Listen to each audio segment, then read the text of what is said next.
On September the 11th, 2001, the fire department of New York faced the largest rescue mission in their history. When I saw the engulfed inferno that was going on up there, I said, oh my God, I don't know what we got here. My first words were, holy we're gonna die. I remember saying, this can't be happening. This can't be real. On 9/11, 343 firefighters were killed, the biggest loss of life of any emergency service in the world in a single day. There was 12 of us that responded. I was the only one to make it back. The firefighters work as a close-knit family. You knew some of these people for 20 years, and they were your brothers. This brotherhood is part of the unique culture of the fire department of New York. They have a proud history of aggressively attacking fires in order to rescue people. Their culture and their tactics mean they save lives. But the firefighters pay a heavy price, and never more so than on 9/11.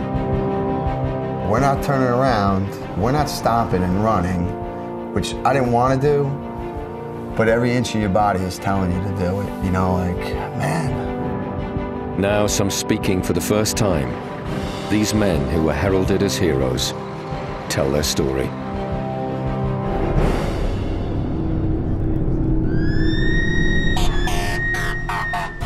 The fire department of New York is one of the biggest and busiest fire departments in the world.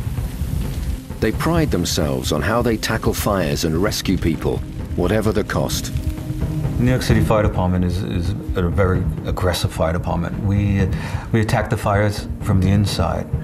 We don't break a window and stick a hose line in there from the street and put water on the fire. Because if you do that, you're pushing the fire throughout the rest of the building. You aggressively go into the seat of the fire and push the fire out the building. But to do that, you gotta be in the building. We're able to cut a path through the fire, rescue the person, and get them out. The skyscraper city of New York presents exceptional challenges. And while the firemen risk their lives together, they also work, sleep, cook, and eat together.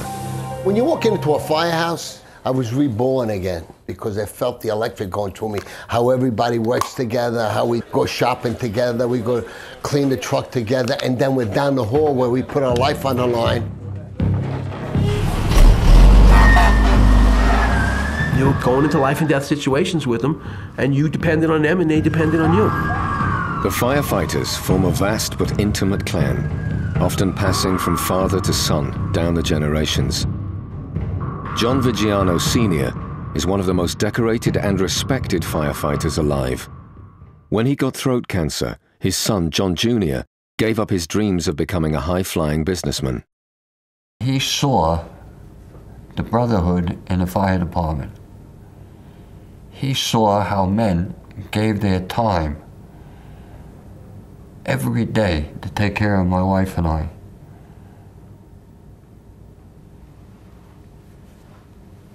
He gave all those dreams of his away to become a firefighter.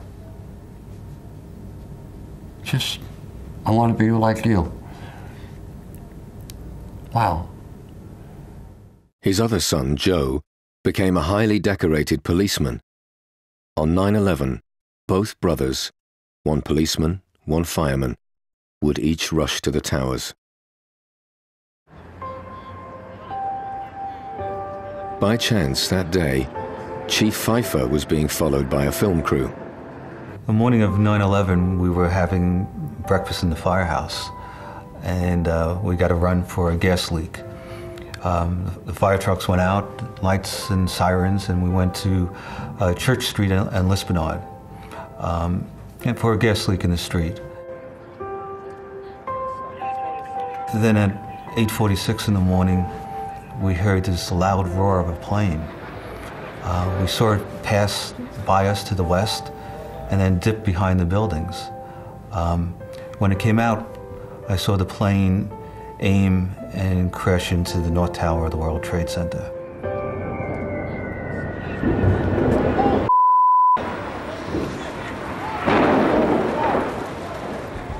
And we at that moment we were going to the biggest fire of our lives. Chief Pfeiffer calls in the first alarm, and within minutes, as the scale of the devastation becomes clear, the alarm starts to ripple out across the whole of New York. Over the next hour, over a third of all the fire crews in New York would descend on the Twin Towers. Engine 1 out, World Trade Center, 1060. Send every available ambulance, everything you got to World Trade Center now. American Airlines Flight 11 is flown into floors 93 to 99 of the North Tower, instantaneously killing everyone on board and many office workers on those floors. The impact slices through the 3 stairways, leaving them blocked by rubble and fire. 10,000 gallons of jet fuel ignite and course down the elevator shafts, blasting nearly all of them out of action. It's estimated that there are over 14,000 people in the buildings. Marvin Pickram originally trained with the elite Navy SEALs, but is now working as a trader on the 85th floor, just 8 stories below where the plane hits. Fire was filling up the hallway, and I went into a panic. You know, just I remember feeling the intensity of the flames, and I just was trying to get as far away from the fire as possible. So I ran to the other end of the hallway. I kind of felt like a mouse in a trap. He manages to find his way to the stairs, and along with thousands of others, begins a long descent. The alarm comes at a moment when the fire crews are changing shifts. Many firefighters who should be going off duty stay on and rush to the towers, deciding they cannot leave their brothers. Among those to respond is the crew of Engine 216, based in Brooklyn, including Tony Sansevero with his best friend, Danny Sure.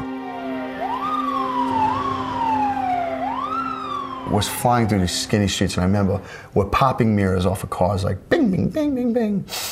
And the one thing I remember now, at this point, we get jammed up, boom, the door flies open, Danny's off the rig. You know, he's like running down the street, like throwing, like literally moving cars, get over it, get over it. Now he's running ahead of the rig. He's just getting us through traffic, and I'm telling you, we squeezed through that. Engine 216 take huge pride in their speed and aggression when attacking fires. This is nothing new or unique.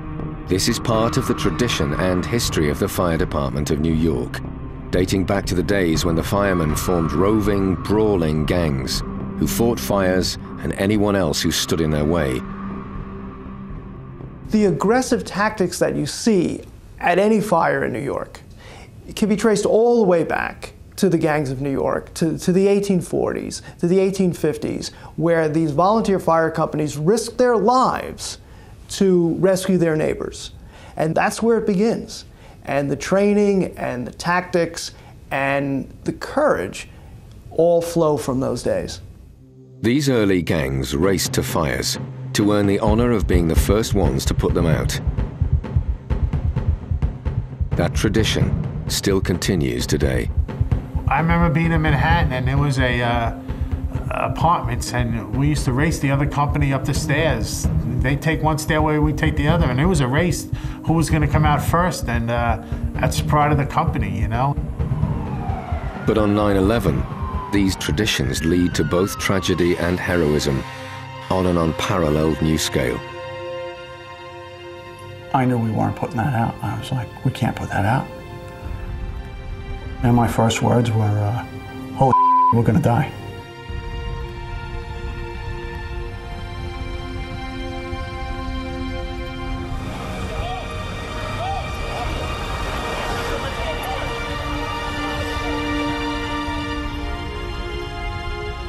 Just 4 minutes after the plane hits, Chief Pfeiffer arrives at the North Tower lobby and sets up his command post.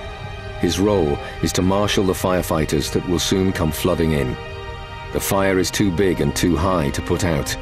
Their mission is to find and evacuate the civilians. But with the lifts out of action, reaching the impact zone would take nearly 2 hours of relentless climbing. As the firefighters came into the building, they had this look on their face of concern. It wasn't panic. It was a quiet look that this was going to be a tough job. and one of the lieutenants that came in, I can remember coming up to me with that same look of concern and wondering if we're going to be okay. I told this lieutenant that I wanted him to go up to the 70th floor and to take his firefighters with them to evacuate and to rescue. Stood for a second and we looked at each other, wondering if everything was going to be okay. And then he turned around and took his men upstairs. And that was the last time I saw my brother, Kevin.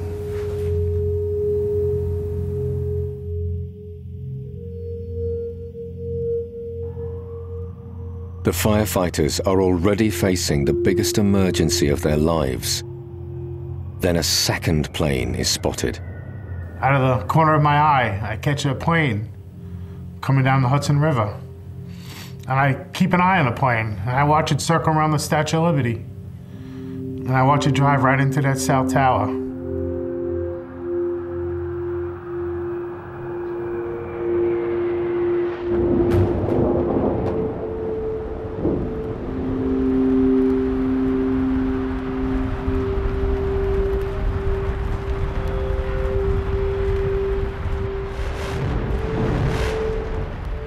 The fires in the two impact zones are burning as hot as industrial furnaces, forcing some stranded people to jump.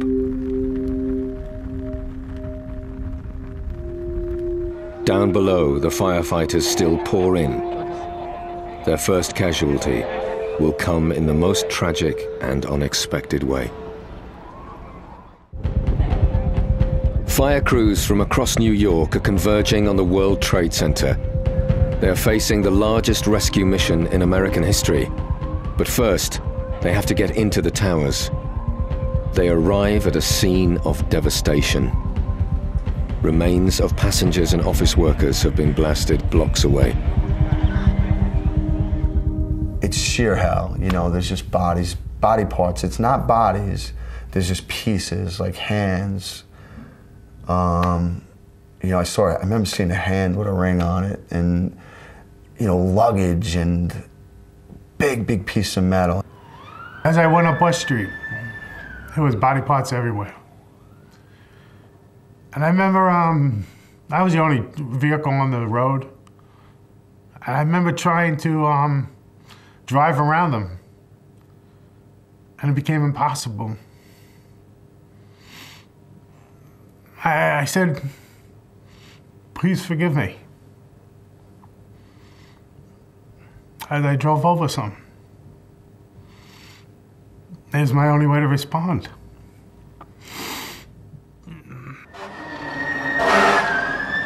And I remember just saying to Danny, you know, what do you think, you know? And he's like, this is gonna be the worst day of our lives. That's not what you want to hear from Danny, sir.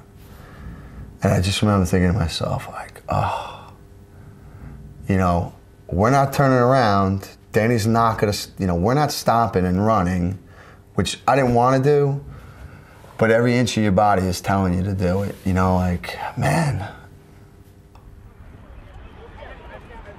Within minutes of the impact, the intense smoke and searing heat from the fires forced people to start jumping from the towers. And at that point, someone's like, holy shit, look at him jumping, you know? So I remember I look up and I just see people, you know, they're coming out. It felt like it was raining people when I looked, you know, and I clearly remember like seeing two people coming out holding hands. It wasn't like they jumped. Someone just stepped out, like they were going to step onto a cloud or something.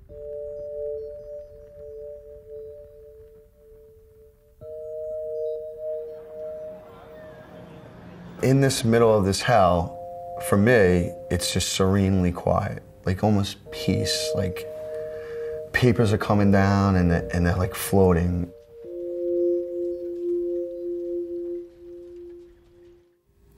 He had a brown suit on. He had brown curly hair. When I got to him, he was in a circle probably about 8 feet in diameter. And everything that used to be inside of him was now outside of him. That's one of the things that you don't just experience that and you let go of it. It doesn't just go away. I can see that picture in my head right now.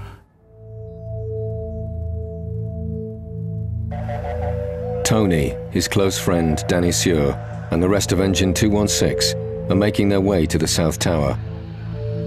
The bodies are falling on the other side of the road, but one suddenly veers towards them. So as we're walking, you know, I just hear this whistle come in like a bomb. You know, I see, you know, the body come flying by, and it tags him in the head. I think just the foot caught him, and I remember watching Danny fall back, and I remember, you know, as this person came in and hit, they crashed into a Volkswagen. There was a Volkswagen parked in the corner, it exploded. You know, the person exploded.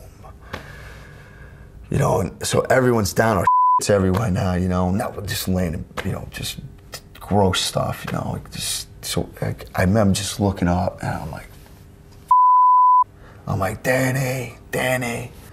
To see him go down was like, oh my God, you know, like, this guy can't die. You know, it's Danny Suhr. He's captain of the football team. He's the guy who does everything. He's in charge of every party in the firehouse. You know, he's the pride of the engine. You know, he's what holds us together in the engine. You know, this can't be happening. The glancing impact of the falling body was enough to kill Danny Suhr, the first firefighter to be killed that day. The fire department set up a series of command posts and staging areas to control the flow of firefighters into the building. Each unit is held in place till it's dispatched to a particular floor or role. It was pretty hectic. The guy running the command post would turn around and say, I need 2 engines, and the next 2 up would go. And that was weird, looking at the faces of the guys, you know, because as they were crossing the street, that was a little bit unusual, because they just had that distant look, and some of them had that distant look in their eyes. They said, okay, we're going in.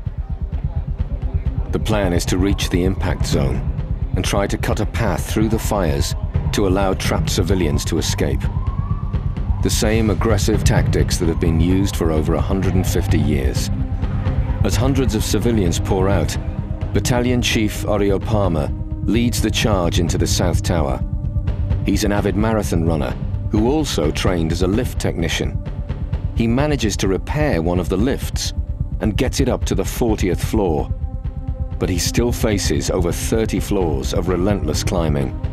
I can't explain it. If he was around, you knew the situation was going to be in control. And I just thought that, not that he was above, you know, being hurt or above being killed. I guess I had a lot of faith in him.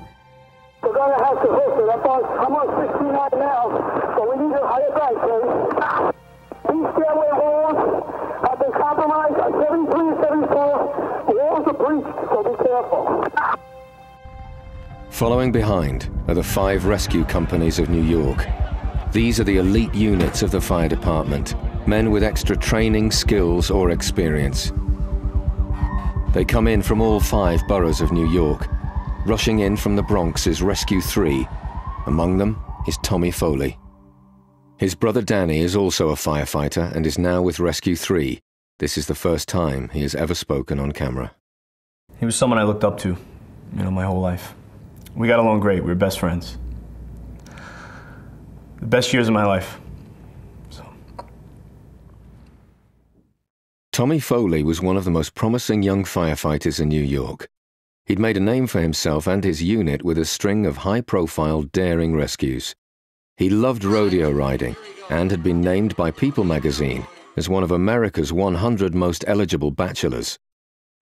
On 9/11, he's making his way up the South Tower. I just have in my mind that he was helping people. He was talking positively to people. He was probably smiling and saying, you know, it's going to be okay. You know, we'll be okay. You know, you'll get down and it'll be fine. Fueled by the desire to rescue lives, some firemen don't even check in with the command posts. The chiefs struggle to keep track of their own men. 325, 261, 260. Other crews come without even being called. We responded, and then we got the run as we were responding, which Many companies did, and some companies responded and they never got the official notification. But we responded just because we knew we were going to be needed. Now my son has my genes. I drove a fire truck. I put myself in that seat and I would have said to the captain, Cap, we're going to sit here all day waiting for these idiots. We know where they have to go. Say the word. Both John's sons are now in the towers. Police Detective Joe in the North Tower and Fireman John in the South Tower. Marvin Pickram is in the North Tower. As he makes it down past the 50th floor, he starts to see the first firefighters coming up. Those guys were angels that day. And they just came in and they're just doing their job. I mean, we don't know what's going on. And they're just, bam, coming through. You know, and that's making sure that we were on our way to safety, doing what they could, heading up the tower as it's burning to try to help people get out. And I just, amazing respect for those guys. Oreo Palmer and one colleague reach the impact zone in the South Tower. I don't think that he or any of them thought that building was going to collapse. We got two. I saw in the pockets of fire. We should be able to knock it down with 2 lines. Right go that. 78th floor. Numerous 1045 code lines. 478. That's all here. Numerous civilians. There's 2 engines up there. All right, 10-4, we're on our way. Just minutes after this transmission, the unimaginable happens. The South Tower, the second tower to be struck, is the first to collapse, just 56 minutes after the plane hit it.